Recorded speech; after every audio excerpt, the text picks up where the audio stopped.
আমাদের মধ্যে অধিকারী উপস্থিত হয়ে গেছেন, আমাদের বাংলা মায়ের দামাল ছেলে। তৃণমূল প্রার্থীর সমর্থনে অভিনেতা দেবের সভা।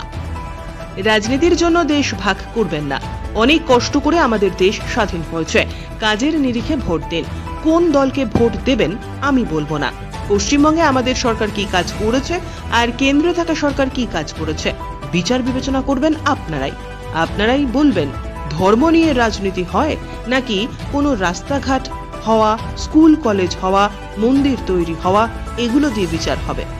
এখানে হিন্দু মুসলিম পরে হবে, সবাই আমরা ভারতীয় সবার আগে। আপনারা যখন স্কুল যান পাশের ছেলেটা হিন্দু না মুসলিম জিজ্ঞেস করেন? প্লিজ বাংলার রাজনীতিকে হিন্দু মুসলিম ভাগে ভাগ করবেন না। দক্ষিণ মালদা কেন্দ্রের তৃণমূল কংগ্রেস প্রার্থী শাহনওয়াজ আলী রাহানের সমর্থনে মোথাবাড়ি পিডব্লিউডি মাঠে জনসভা করে এরকমই বক্তব্য রাখলেন ঘাটালের তৃণমূল কংগ্রেস প্রার্থী দীপক অধিকারী তথা অভিনেতা দেব। তিনি আরো কি বললেন শুনে নেব।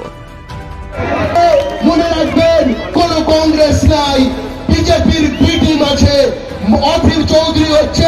থেকে কেন্দ্র সরকারকে ভোট দিলে বা বিরোধী দলকে ভোট দিলে হয়তো ওরা আরো 100 টাকা গ্যাসের দাম, 1000 টাকা গ্যাসের দাম, 1100 টাকা গ্যাসের দামটা 500 টাকা করবে। না না না, নির্বাচন হয়ে যাওয়ার পর গ্যাসের দাম বাড়বে, সমস্ত দাম বাড়বে, কারণ যে টাকাগুলো খরচা হচ্ছে নির্বাচনে সেটা তাদেরই করতে হবে। সেই জায়গা থেকে আমি বলবো আমাদের সরকারের কিছু কাজ, এই নির্বাচনটা কে কতগুলো হসপিটাল বানাবে, স্কুল বানাবে, সেটা নিয়ে যেটা বললাম, তবে আপনারা শুনে রাখুন।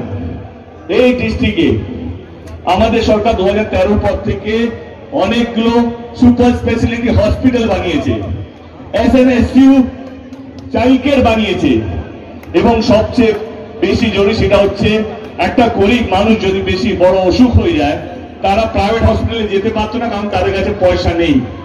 তারা সরকারি হসপিটালে যেত, যখন ডেট পাবে, কারণ অনেক লাইন লাগে, সেই ডেট পাওয়া অবধি তাদেরকে বসে রাখতে হতো। কিন্তু আমাদের সরকার স্বাস্থ্য সাথীর মতন কার্ড নিয়ে এসছে, স্বাস্থ্য সাথীর মতন প্রকল্প নিয়ে এসছে, গরিব মানুষও প্রাইভেট হসপিটালে গিয়ে চিকিৎসা করাতে পারে, তারা লাইনে না দাঁড়িয়ে থাকলেও তাদের চিকিৎসা হবে প্রাইভেট হসপিটালে। এইটা অন্য কোথাও নেই। তাহলে ভোটটা আপনারা কাকে দেবেন? যে আপনাদেরকে নিয়ে থাকে, আপনাদেরকে নিয়ে ভাবে, তাকে তো ভোট দেওয়া উচিত। এবার চলেছে স্কুল কলেজের কথা।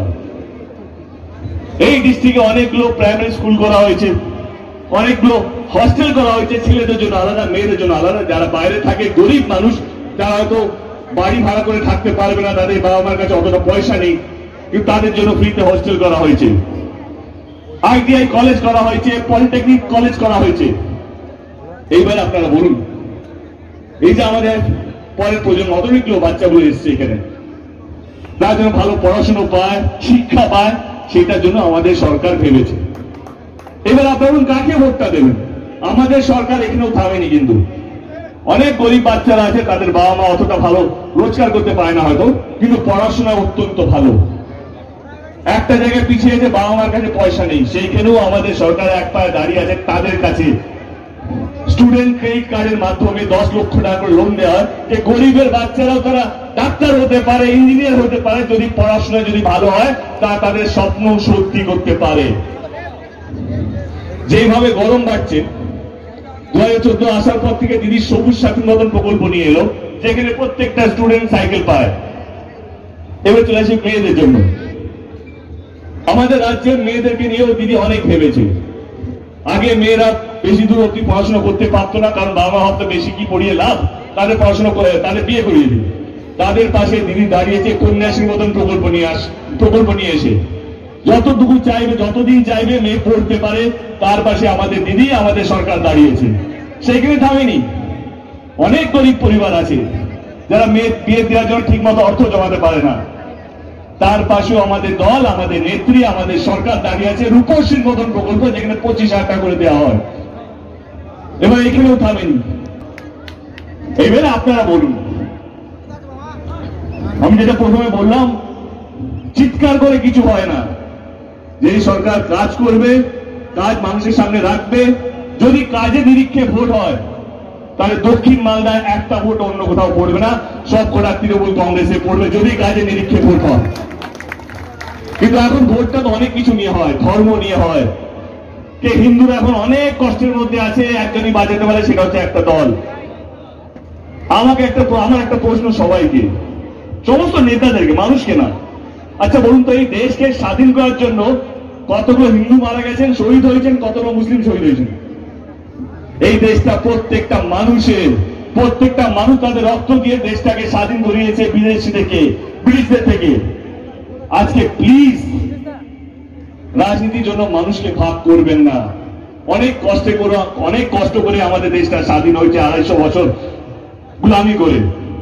সেই জায়গা থেকে 75 বছর সবে আমরা কমপ্লিট করলাম স্বাধীন হওয়ার, কিন্তু আবার কোথাও যেন আমরা গোলাম হয়ে যাচ্ছি কিছু নেতাদের জন্য। তারা ধর্মকে এগিয়ে রাখছে, তারা বোঝাচ্ছে কে হিন্দু কে মুসলিম। আপনারা শুনলে অবাক হবে, এই স্কুলের বাচ্চারা, আপনারা তো স্কুল গেছেন অনেকেই, তাই না? ওরা সবাই স্কুলে গেছে।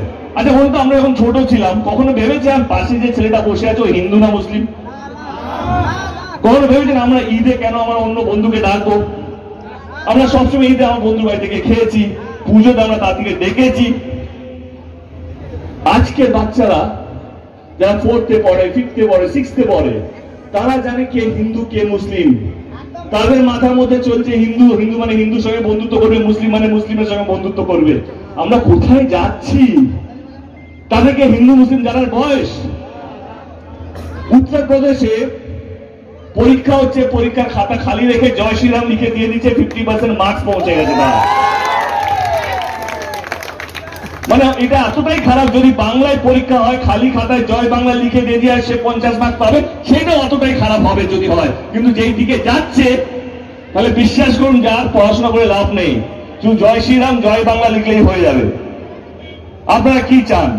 আপনাকে এরকম একটা সমাজ চান যেখানে ধর্ম হবে আর কিছু হবে না, রাস্তা রাস্তায় শুধু মন্দির হবে, রাস্তা রাস্তায় শুধু মসজিদ হবে, চিকিৎসা করার জন্য হসপিটাল হবে না, পড়াশোনার জন্য স্কুল কলেজ হবে না। কেউ বলবে না কি আমরা এতটা ইউনিভার্সিটি করেছি, আমরা এতটা হসপিটাল করেছি। বলবে আমরা বিদেশে লন্ডনে একটা মন্দির করেছি, আমেরিকা একটা মন্দির করেছি, দুবাইতে একটা মন্দির করেছি। এইগুলো নিয়ে আলোচনা হবে।